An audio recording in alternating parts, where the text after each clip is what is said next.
주님 가르치신 기도, 우리 주기도문 두 번째 시간입니다. 주기도문 안에는 하나님의 이름, 그리고 하나님 나라, 하나님의 뜻에 대한 중요한 가르침이 다 포함이 되어져 있습니다. 오늘 특별히 하나님의 이름에 대해서 생각해 보고자 합니다. 호랑이는 죽어서 가죽을 남기고 사람은 죽어서 이름을 남긴다는 속담이 있어요. 우리가 그렇게 이름을 소중히 여겨왔습니다. 그래서 너희 이름을 더럽히지 마라. 오명이라는 것을 상당히 부끄럽게 생각하고 이름대로 그 가치대로 살 것을 많이 이렇게 서로가 권장하고 있는 그런 문화에 있습니다. 또 어떤 사람을 알고 있다 할 때에 그분의 이름을 알고 있으면 기회만 있으면 자랑하려고 했을 겁니다.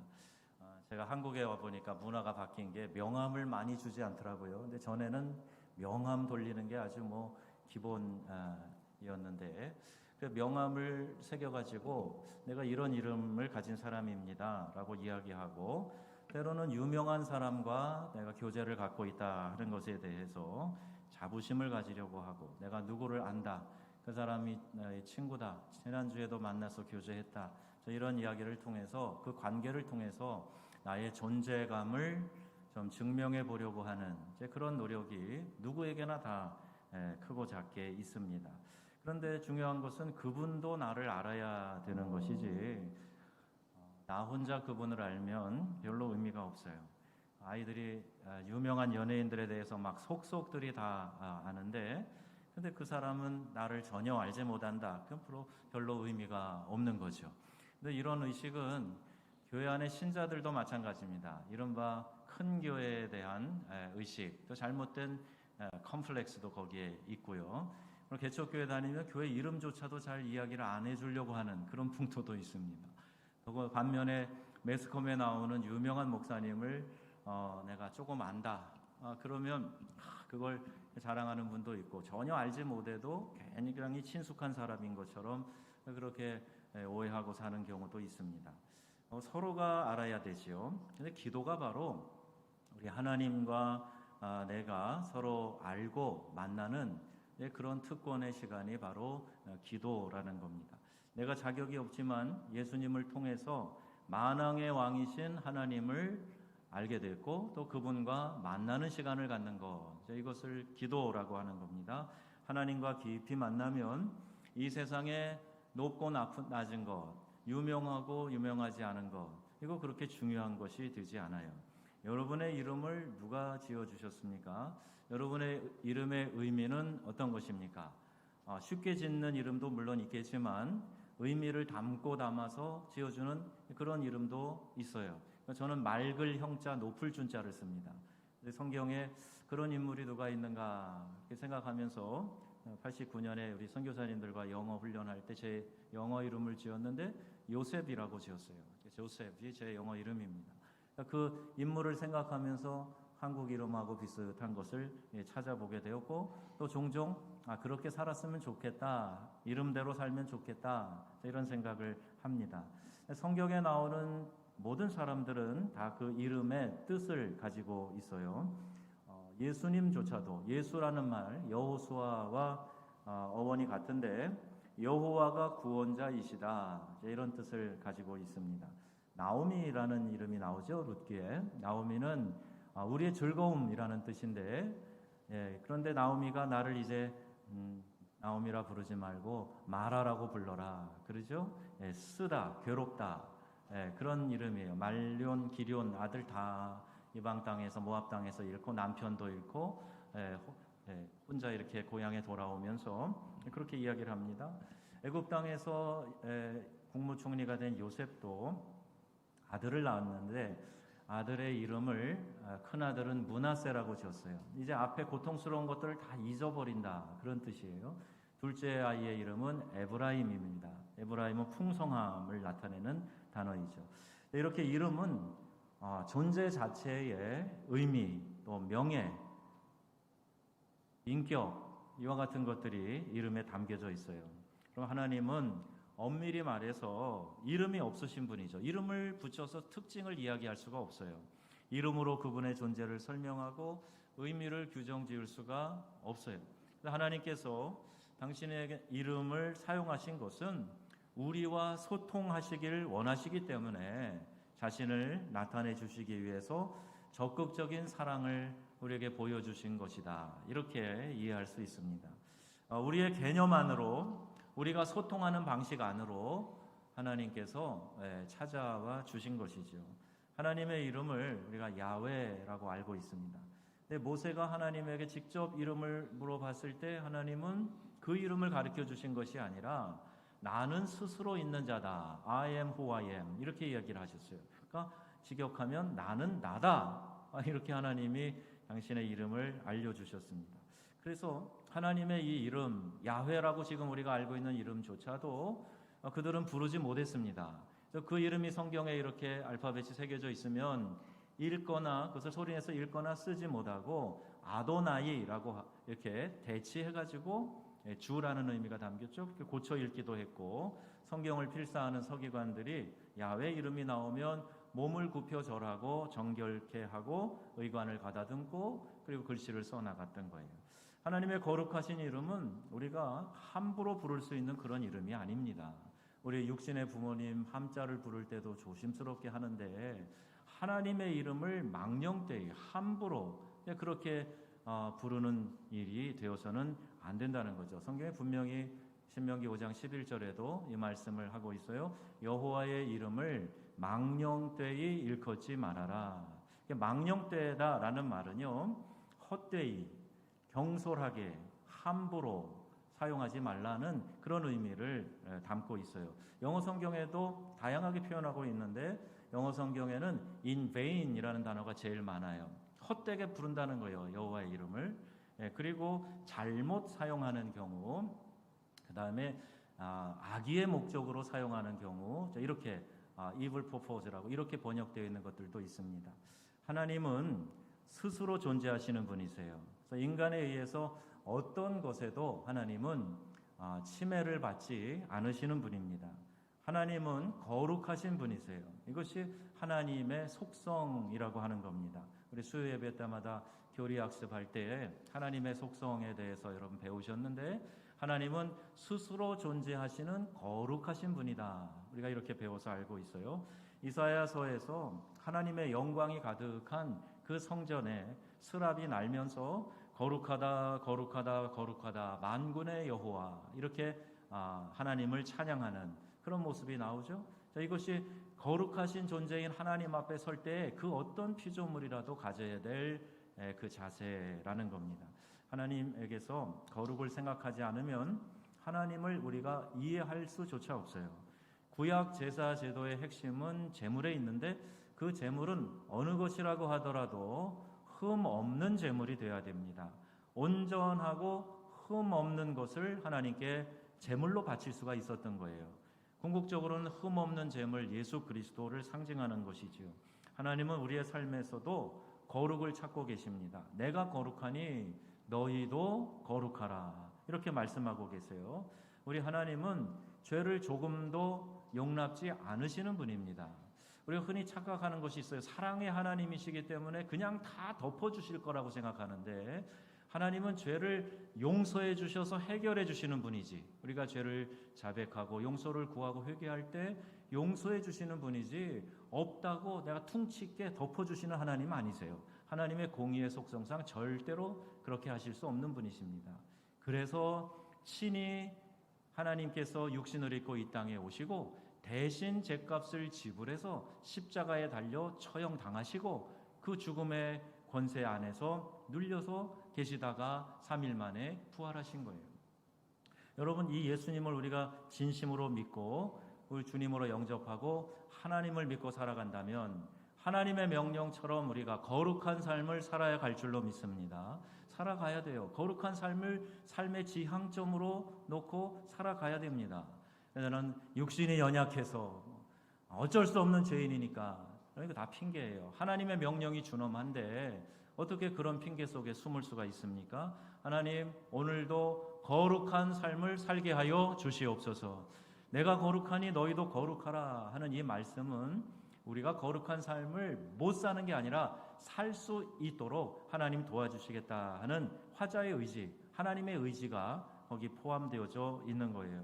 그러므로 거룩하신 이름을 가진 그분 앞에 나가는 우리에게 요구되는 것, 여호와 앞에 성결이라고 말씀하고 있어요. 여러분, 우리 교단의 이름도 성결교회인데 성결을 포기한 신앙인이 되어서는 안 됩니다. 성결할 것이 가능하다라고 성경에 말씀하고 있고 내가 거룩하니 너희도 거룩하라 말씀하고 있으니 여러분, 이 말씀을 이루는 일에 힘쓰는 우리 복된 명성 성결교회 성도님들 다 되시기를 주님의 이름으로 축원합니다. 이사야 1장 15절 말씀 읽겠습니다. 너희가 손을 펼 때에 내가 내 눈을 너희에게서 가리고 너희가 많이 기도할지라도 내가 듣지 아니하리니 이는 너희의 손에 피가 가득함이라. 아멘. 우리가 예배를 시작할 때 참회 기도를 드립니다. 예배를 드린다고 앉아 있어도 형식적으로 앉아 있을 수가 있다는 거예요. 기도한다고 많은 시간을 들이고 노력을 들여도 기도가 상달되지 않는 기도가 될 수 있다는 거예요. 그게 바로 죄가 담이 되어서 하나님이 듣지 않으시고 구원치 않으신다는 말씀입니다. 여러분, 기도는 일방통행이 아닙니다. 쌍방통행하는 거예요. 하나님과 교제하고 대화하는 겁니다.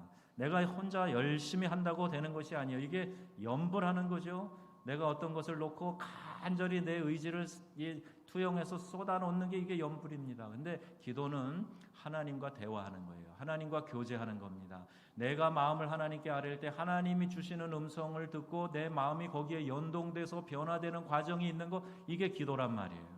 그러니까 기도를 주술처럼 주문처럼 해서는 안 된다. 그 중언부언하는 기도 안 들으신다 말씀하는 거 아니겠습니까? 우리는 하나님과 소통할 길이 열려 있어요. 자격이 있단 말입니다. 죄의 문제를 십자가 앞에서 해결받았기 때문에 기도를 통해서 하나님께 나아갈 수 있는 자격을 얻었다는 거예요. 죄의 문제에 관한 하나님은 대충 넘어가시지 않기 때문에 이미 해결점을 주셨어요. 그리고 예수 그리스도를 통한 온전한 구속을 우리에게 허락해 주셨다는 말입니다. 삶에서 일어나는 자범죄도 주님 앞에 자백하면 저는 미쁘시고 이로사 너희 죄를 사하시고 모든 불의에서 깨끗게 하신다 말씀하고 계신단 말이에요. 그러니까 길을 다 열어주셨는데 안 하는 게 문제예요. 어쩔 수 없다고, 나는 어쩔 수 없는 죄인이라고 합리화하는 게 문제예요. 이 세상은 하나님의 거룩한 이름을 모독하고 조롱하는 일이 얼마나 많은지 모릅니다. 그러므로 오늘 이 주기도문의 첫 부분에 이름이 거룩히 여김을 받으시오며 하는 이 기도를 통해서 오늘 우리가 성결한 삶을 잘 살아가고 있는가 하는 것을 점검해보는 그런 기회가 되어야 할 것입니다. 신자답게 신자가 살아갈 때 하나님의 이름이 거룩히 여김을 받는다는 거예요. 하나님은 존재 자체가 거룩하세요. 그런데 그 이름이 높여지고 거룩해지는 것은 사람들을 통해서죠. 그들이 신자이든 불신자든 사람들을 통해서 높여지고 거룩해지시는 건데, 이렇게 한번 생각해 보시자고요. 이 자녀의 삶이 부모의 영광과 직결되어 있어요. 여러분들이 그렇게 자녀들에게 연연하는 이유는 정직하게 얘기하면 여러분 체면 때문일 수가 있어요. 많은 경우 그렇습니다. 내 자식 때문에, 그들을 위해서라고 하지만 사실 속마음 안에는 내 자식 잘 돼야 내 얼굴을 좀 들지 않겠는가, 이런 생각이 우리의 저변의 잠재의식 속에 있단 말이에요. 부모는 이 자식 자랑이 낙이에요. 자랑하고 싶어서 막 입이 근질근질합니다. 그냥 손주만 있어도 막 자식 자랑, 손주 자랑하려고 그러고, 그 할아버지의 대표적인 특징이라 그러잖아요. 그 대화의 주제가 아닌데 갑자기 뭐 최근에 이런 일이 있었다 하면서 이야기를 훅 하면 또 끼어들으면서 자식 자랑 한마디 하고 넘어가는 거예요. 그래서 요새는 자식 자랑 팔불출이란 말도 없어진 지 오래고 그냥 받아들이는데 그 대신 10,000원씩만 내고 해, 이렇게 얘기하면서 자식 자랑 좀 하게 해요. 그런데 자식이 왜 잘 되는 게 나의 기쁨인가? 그만큼 자식에 대한 사랑이 있고 그 자식이 잘 되는 걸 통해서 나도 좀 기가 펴지고 자랑스럽고 기쁨이 되고 하지 않겠습니까? 중국 고전에 효경이라고 있잖아요. 부모에게 효하는 방법이 몇 가지가 있는데 그 중에 하나가 입신양명이라고 되어 있어요. 그러니까 내가 출세해갖고 이름을 내는 것이 곧 부모에게 효를 하는 방법이다. 잘 봉양해 드리는 것만이 아니라 그분의 뜻을 잘 쫓아가서 순종하는 것만이 아니라 이름을 또 드러내는 것도 효의 한 방편이 된다. 여러분, 우리가 하나님의 자녀답게 사는 것이 하나님의 이름이 거룩히 여김을 받으시게 하는 것이다 하는 사실을 여러분 꼭 기억하시기를 바랍니다. 내가 정말 하나님 자녀다운가, 이걸 늘 점검해 봐야 되겠죠. 왕의 자녀가 되었는데 옛날에 살던 그 삶의 방식으로 거지처럼 살고 있으면 신분이 바뀌었어도 내 삶이 바뀌지 않았기 때문에 영광스럽지 못한 거예요. 우리의 기도도 하나님의 거룩하심에 초점이 맞춰져 있어야 됩니다. 그분의 뜻을 벗어나지 않는 기도를 그래야 드릴 수가 있어요. 내 자존심 상할 때 가만히 있을 사람 없을 겁니다. 그런데 하나님의 이름이 거룩히 여김을 받으시지 못하는 상황에 대해서는 안타까워하는 마음이 별로 없어요. 내 자존심보다 하나님의 영광, 하나님의 이름이 높여지는 것, 여기에 민감하면 여러분 하나님께서 보장하는 삶을 살게 될 줄로 믿습니다. 그 사람을 하나님이 사랑하신다 말씀하고 계세요. 그래서 우리는 그분의 이름이 높여지는 것을 위해서 최선을 다하여야 합니다. 크리스찬, 예수 믿는 사람이라는 이름 안에는 우리가 감당해야 될 손해들이 있어요. 세상이 내가 예수 믿는다는 것 때문에 불합리하게 나에게 몰아붙일 수 있어요. 그래도 예수님 믿기 때문에 내가 한번 접어주고, 한번 참아주고, 한번 눈 감아주고 이해해주고 넘어가는 거지. 그냥 거기 붙어서 같이 아웅다웅하고 아귀다툼하고 그래서는 안 됩니다. 예수 믿기 때문에 손해보면 그건 우리 하나님께 영광이 되는 줄로 믿습니다. 예수님 믿기 때문에 내가 손해를 감수하고 자존심 좀 상해도 그래도 그냥 참고 인내해주면 이게 우리 하나님이 기뻐하실 일이 된다 하는 거죠. 그분을 높여드리는 건 기도의 우선순위가 되어야 됩니다. 그래서 주기도문 전반부에 있는 하늘에 관한 것 3가지 중에도 제일 먼저 나오는 것이 이름이 거룩히 여김을 받으시오며 라고 되어 있는 거예요. 시편 145편 3절 말씀 함께 읽겠습니다. 여호와는 위대하시니 크게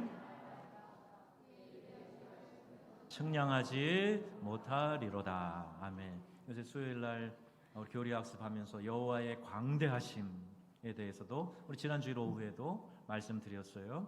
하나님은 크고 위대하신 하나님이신 줄로 믿습니다. 그래서 우리가 측량치 못한다 그랬어요. 하나님에 대해서 우리가 감히 다 이 작은 머릿속에 이해할 수 없다는 거예요. 그 크고 위대하신 광대하신 하나님을 마음껏 찬양하는 것만으로도 우리는 얼마든지 우리 하나님께 나아가는 일에 기쁨이 될 수 있다는 것이지요.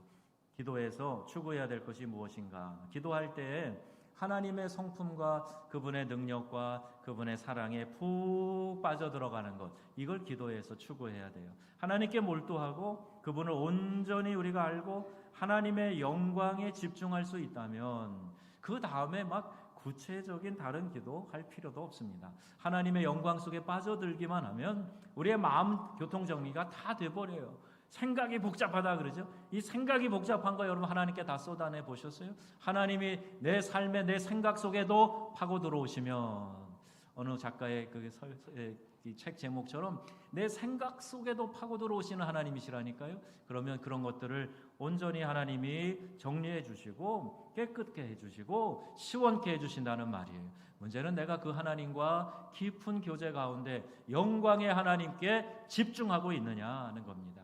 그래서 기도할 때 이름이 거룩히 여김을 받으시오며 라고 진지하게 고백하라는 거예요. 형식적으로 하는 것이 아니라 찬양을 받으시기에 합당하신 그 하나님 앞에, 만유의 주 되신 하나님 앞에, 만왕의 왕 되신 하나님 앞에 집중해서 그분과 연동되고 그분과 교제하는 그런 기도를 드리라고 이 기도의 문구가 맨 앞에 나오고 있습니다. 여러분, 하나님을 기쁘시게 해드리는 거, 하나님을 향해 기쁘시게 해드리는 거 대표적인 게 예배 드리는 거예요. 똑같이 예배 드리러 와서 앉아 있지만 여러분이 하나님 앞에 쏟아내는 열정의 정도는 분명 다를 겁니다. 많이 좋아지고 있지만 더 열심히 우리가 하나님 앞에 집중해서 예배하게 될 때 예배 한 번 드린 것만으로도 우리 하나님과 교통하며 그 영광에 무궁하신 하나님이 나와 이렇게 맞닥뜨려지는 감격을 경험하게 되는 거예요. 저와 여러분 모두가 우리 명성의 가족들이 예배를 통해서 이런 영광과 감격을 맛볼 수 있기를 주님의 이름으로 축복합니다. 하나님의 이름의 높으심, 탁월하심을 알았던 대표적인 사람이 다니엘이었어요. 왕이 어떤 조서를 내려도 상관하지 않아요. 그 왕보다 위대하신 만왕의 왕이신 하나님 앞에 내가 기도하며 나가기로 작정한 시간은 그 어떤 얘기가 있어도 난 방해받지 않을 거야. 내가 왜 내 예배의 시간을 스스로 포기해? 그리고 왕의 어인이 찍혔음에도 불구하고 늘 하듯이 그는 자기 방의 창문을 예루살렘으로 열어놓고 하나님 앞에 기도드렸던 거예요.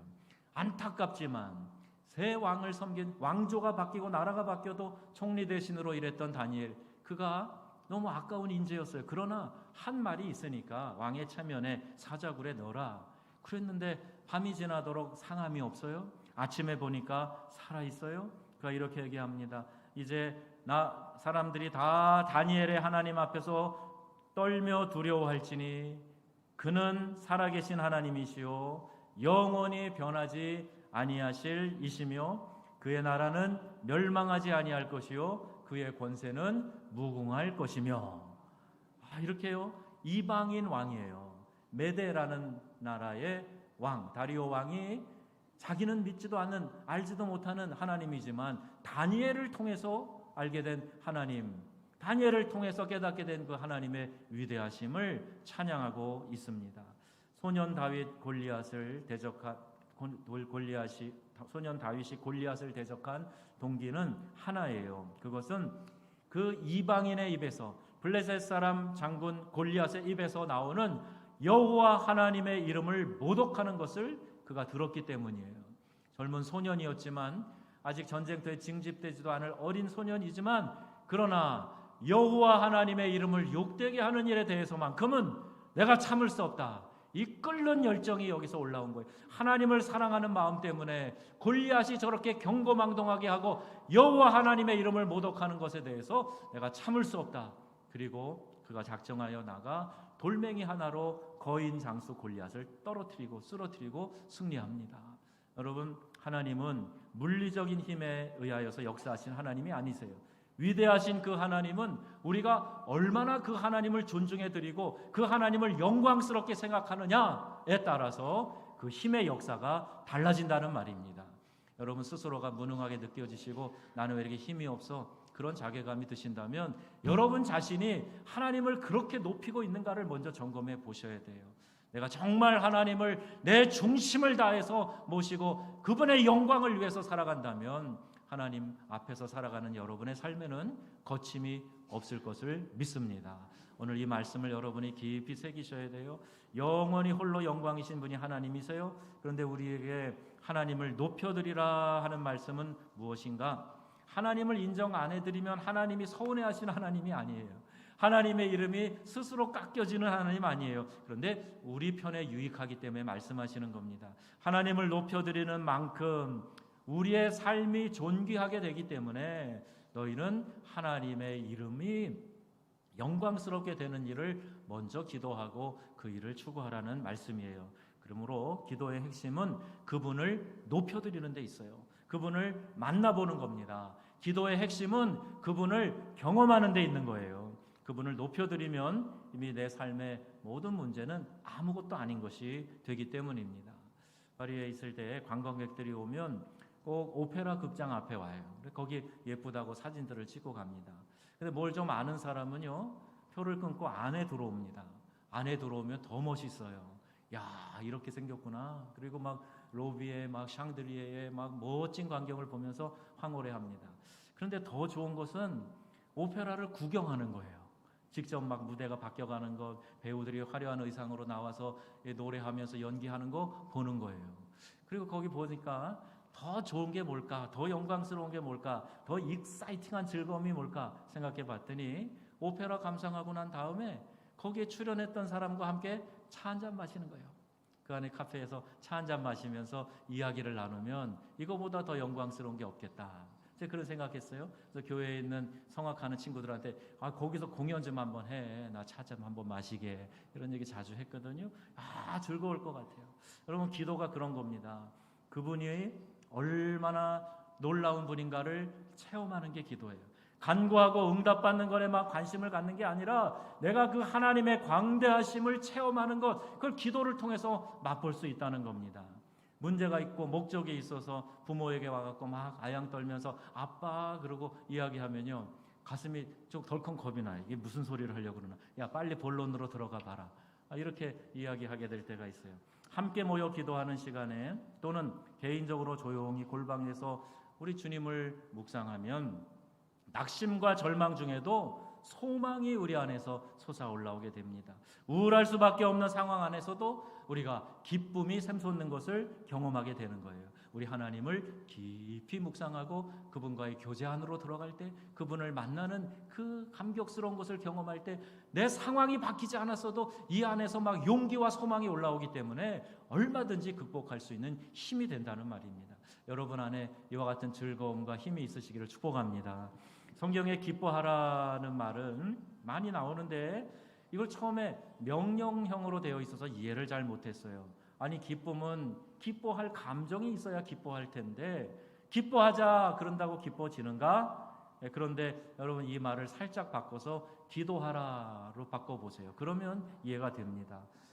이 기뻐하라고 하는 말을 기도하라라고 바꿔서 이야기를 해보면 항상 우리가 기도하는 가운데 이 기쁨을 회복할 수가 있다는 거예요. 그래서 기도는 기쁨이요, 또 기도는 감사라는 겁니다. 기도와 기쁨과 감사, 이 세 가지는요 상호 연결되어져 있어요. 여러분, 하나님을 하나님으로 알아들이는 것을 우리 하나님이 기뻐하십니다. 우리가 알아들여야 높아지는 분은 아니지만 그분의 거룩하심과 위대하심은 본성이지만, 그럼에도 우리가 하나님을 인정할 때 하나님이 기뻐하시는 이유가 있어요. 우리 자신을 위해서라 그랬죠. 하나님이 얼마나 위대하고 거룩하신 분인지 알면 내 삶이 달라집니다. 내가 초라하고 힘없는 인생을 사는 것이 아니라 위대하고 능력이 있고 기쁨이 충만한 삶을 살 수 있기 때문에 그 하나님의 위대하심을 깨닫고 그 하나님의 영광을 위해서 높여드리며 살아가라는 거예요. 사무엘상 2장 30절에 준엄한 말씀이 있어요. 우리 한번 읽어보겠습니다. 시작. 나를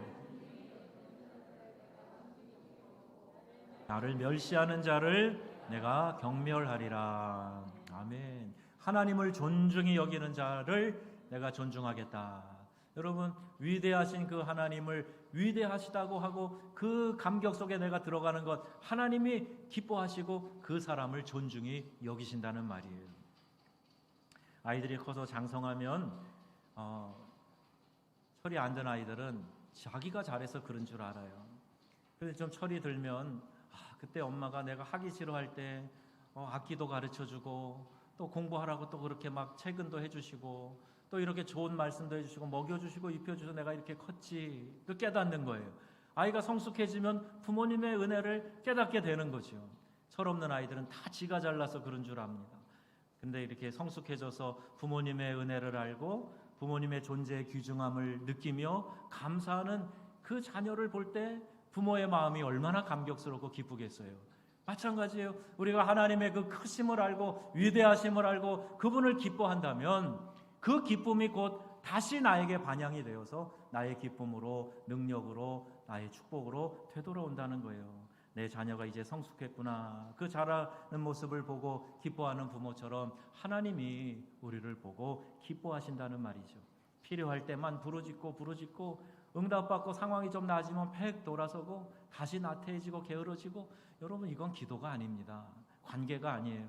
나의 아버지, 나의 하나님, 그분 존재만으로 내가 기뻐하고 내 상황이 어떻든지 간에 여전히 그분을 신뢰하고 기뻐하는 모습, 여전히 영광 가운데 주님을 기뻐하는 일, 이게 바로 하나님을 높여드리는 일이라는 말이에요.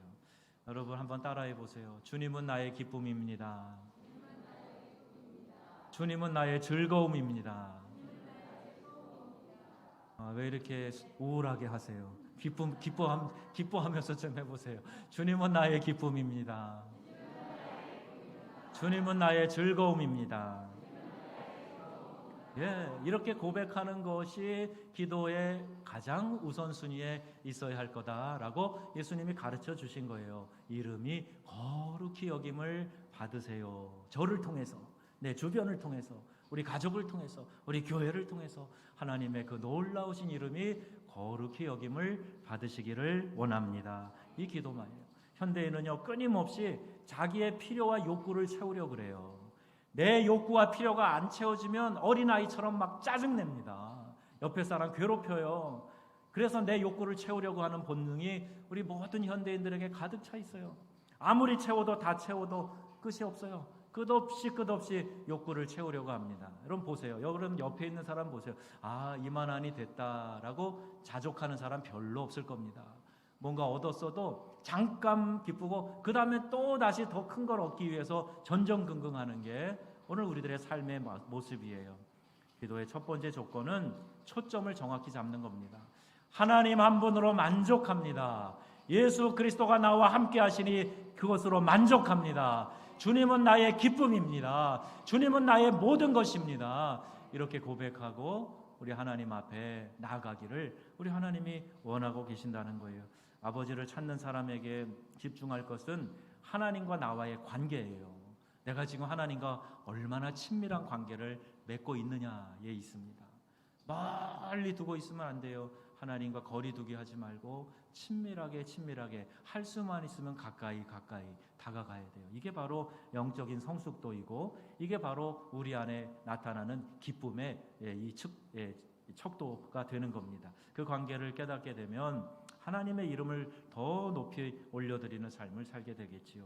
아버지의 이름을 높여드리기 위해 그분의 손에 붙들림 받는 우리의 모습, 이거 이 세상의 어떤 것에서도 얻을 수 없는 유익이에요. 오직 하나님 앞에서만, 오직 우리 교회 공동체 안에서만 하나님이 주시는 은혜인 줄 여러분 믿으시기를 바랍니다. 그래서 세상에서도 적당히 즐거워야 되고 여기저기 다 기웃거려야 되고 그 다음에 좀 시간 남으면 하나님 앞에서 이것도 있으면 좋으니까 그렇게 액세서리 되면 안 됩니다. 여러분의 모든 초점을 집중해서 여호와 하나님 앞에 두시기를 바랍니다. 그분만으로 만족하고 하나님 한 분이면 충분해 하는 이 마음을 가지고 하나님 어떻게 하면 하나님께 영광 돌리는 삶이 되겠습니까? 이것을 고민하면서 기도하면서 주님 앞에 나아가는 것을 우리 하나님이 말씀하고 계시는 거예요. 이름이 거룩히 여김을 받으시오며. 기도 응답으로 하나님의 이름이 거룩히 여김을 받는다면 얼마든지 하나님 응답해 주실 겁니다. 야고보서에 말하는 것처럼 기도가 NO라고 응답되는 이유는 오직 정욕으로 쓰려고 잘못 기도하기 때문이다. 그 외에는 하나님이 좀 기다려, 아니면 그래 알았어 이렇게 응답해 주신다는 거예요. 응답의 원리는 요한복음 15장에 분명히 말씀하고 있습니다. 너희가 내 안에 거하고 내 말이 너희 안에 거하면 무엇이든지 원하는 대로 구하라. 그리하면 이루리라 말씀하세요. 우리 주님 안에 함께 거하십시다. 우리 주님께 좀 가까이 밀착해서 하나님께 영광 돌리는 일에 힘쓰십시다. 우리의 기도와 삶을 통해서 하나님의 이름이 거룩히 여김을 받으시도록 힘쓰는 우리 명성의 모든 가족들 되시기를 주 예수님의 이름으로 축원합니다. 아멘. 우리 함께 이 찬양